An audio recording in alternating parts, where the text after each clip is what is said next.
Super power के जंगी jet लाल सागर से उड़ते हैं, यमन में मंडराते हैं, हूथी पर बम बरसाते हैं, बारूदी धमाके से धरती फटती है, तबाही मचती है। मगर जैसे ही धमाके का शोर थमता है, जवाबी हमला इससे भी जोरदार होता है। हूथी की मिसाइलें उड़ने लगती हैं, रॉकेटबाज ऐसा करारा जवाब देते हैं कि अमेरिका और इजराइल दोनों सहम जाते हैं। दुनिया के सबसे ताकतवर लीडर ट्रंप के लिए यह युद्ध भी मुसीबत बनता जा रहा है। ट्रंप को एक बार फिर से ईरान ने जोर का झटका दिया है।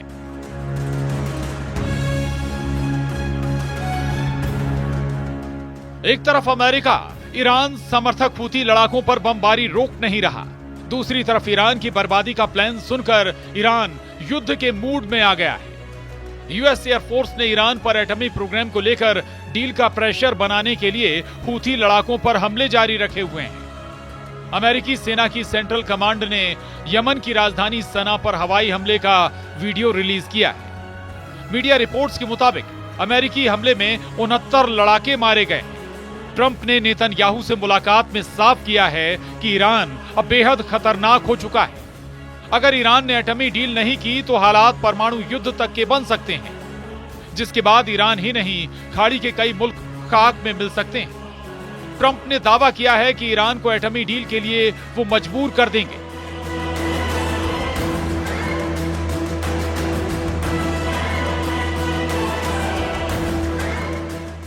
जिसे ट्रंप एटमी बम वर्षक के धमाके दिखा रहे थे, जिसे ट्रंप जंगी बेड़े भेजकर डरा रहे थे, ट्रंप ने जिसे धरती से मिटा देने की धौंस जमाई, उसी ईरान ने सुपर पावर से सीधी टक्कर लेने का ऐलान कर दिया है। ईरान के सुप्रीम लीडर अली खामनेई ने तमाम दुश्मनों के नाम पैगाम जारी कर महायुद्ध की चेतावनी दे डाली है। ईरान ने अपने लड़ाका फोर्स की तबाही के बाद उन सभी देशों को दहलाने का ऐलान किया है जिन्होंने अमेरिका और इजराइल की मदद की है। अली खामनेई का दिमाग गर्म है। व्हाइट हाउस में नेतन्याहू और ट्रंप की मुलाकात का वीडियो सामने आने के बाद खामनेई का खून खौल गया है।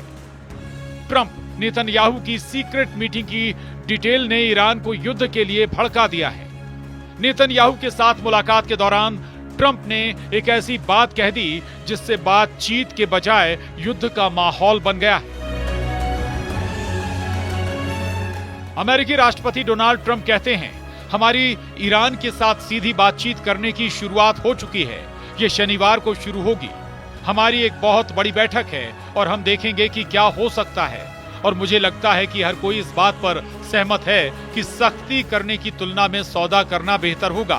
और लड़ाई ऐसी चीज नहीं है जिसमें मैं शामिल होना चाहता हूं। और सही बताऊं तो इजराइल भी नहीं चाहता अगर वो इससे बच सकते हैं। इसलिए हम देखेंगे कि क्या हम इससे बच सकते हैं।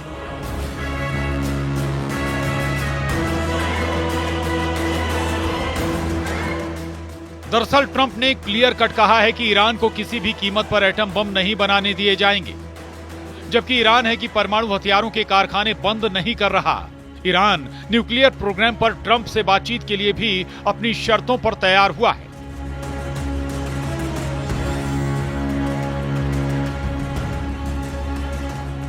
दरअसल ट्रंप कई बार ये धमकी दे चुके हैं कि ईरान उनसे एटमी डील पर सीधी बात करे, जबकि ईरान ने तीसरे पक्ष की मौजूदगी में एटमी डील की बात कही है। ईरान ने अमेरिका को ओमान में परमाणु प्रोग्राम पर बातचीत के लिए भी बुला लिया है, लेकिन खामनेई एटमी प्रोग्राम को बंद करने के बिल्कुल भी मूड में नहीं है। ईरान के विदेश मंत्री सईद अब्बास अरागची ने ट्रंप को दो टूक लहजे में मैसेज दिया है कि ईरान का परमाणु कार्यक्रम शांति के लिए है, जिसे जारी रखा जाएगा।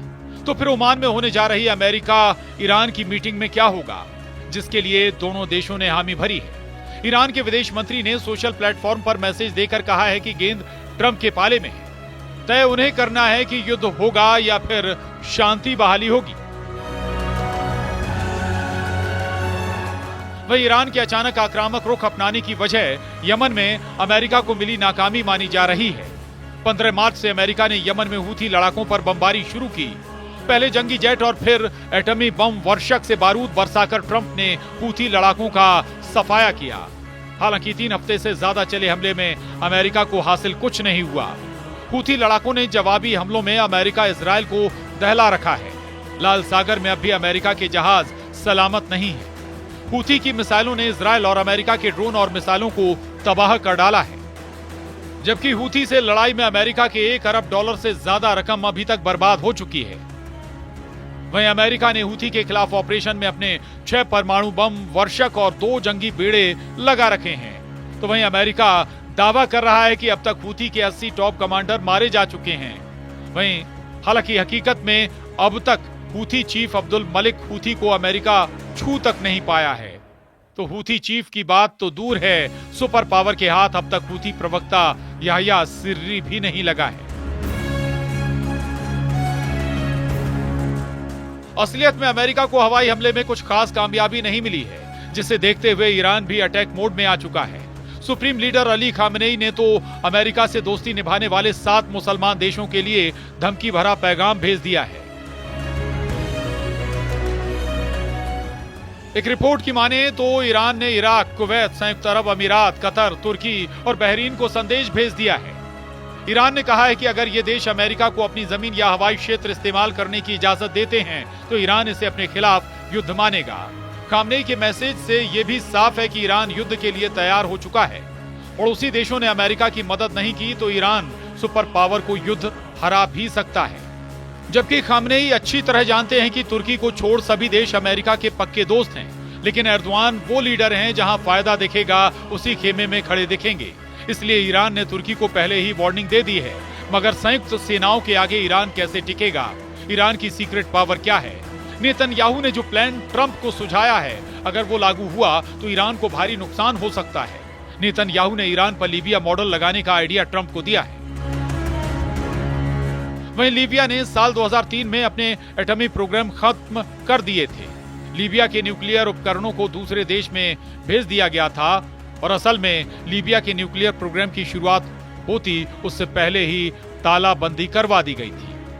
वहीं ईरान एटम बम बनाने के लिए कई सालों से जी तोड़ लगा हुआ है। ईरान ने अंडरग्राउंड एटमी तहखाने बना रखे हैं। ईरान के कई एटमी साइटें अभी दुनिया को पता तक नहीं है। ऐसे में लीबिया मॉडल से ईरान पर कंट्रोल करके भी सिक्योरिटी की गारंटी नहीं है। शायद यही वजह है कि ट्रंप अब ईरान का न्यूक्लियर प्रोग्राम तबाह कर सकते हैं। ट्रंप ने नेतन्याहू का जिस स्टाइल में वेलकम किया, उससे ये सिग्नल मिला है।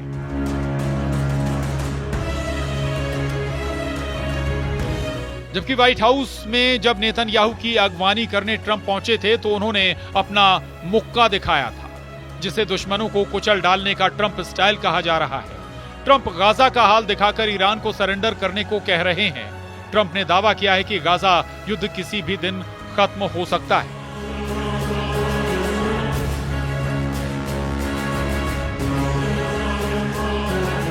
डोनाल्ड ट्रंप कहते हैं, मैं गाजा युद्ध का अंत चाहता हूं। मुझे लगता है कि ये दिन ज्यादा दूर नहीं। बंधक संकट अभी भी है, जिन्हें बाहर निकालने की कोशिश जारी है। हमने बहुत से बंधकों को निकाला है, लेकिन इसमें समय लगेगा। बहुत लंबा इंतजार नहीं करना होगा। हालांकि ये देखने वाली बात होगी ये युद्ध कब तक रुकता है और क्या वाकई डोनाल्ड ट्रंप अपने मकसद में कामयाब हो पाते हैं। Bureau report, news 18।